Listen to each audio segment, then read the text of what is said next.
बारिश रुकी तो सर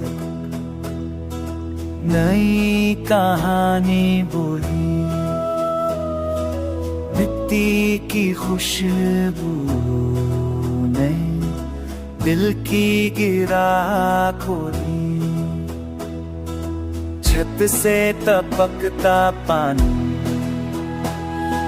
सुर जैसे बजता रहा,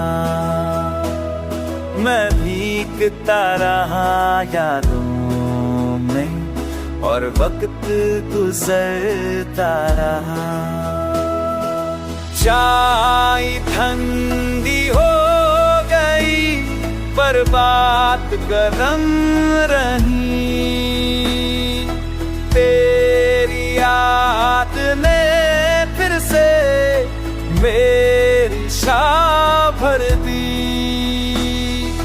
छतरी भूल गए हम और खुद भी थोड़े भीग गए, कुछ वादे धुल गए,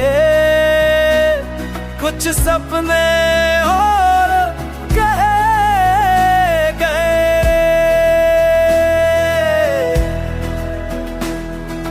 बादल छट गए गिरे, शहर पे चलने लगा, पर मेरे अंदर का मौसम अभी तक थमा रहा। बारिश के बाद समझा हर दर्द बेचाना नहीं, कुछ यादें तेरी जैसी सूख कर भी साथ रहती।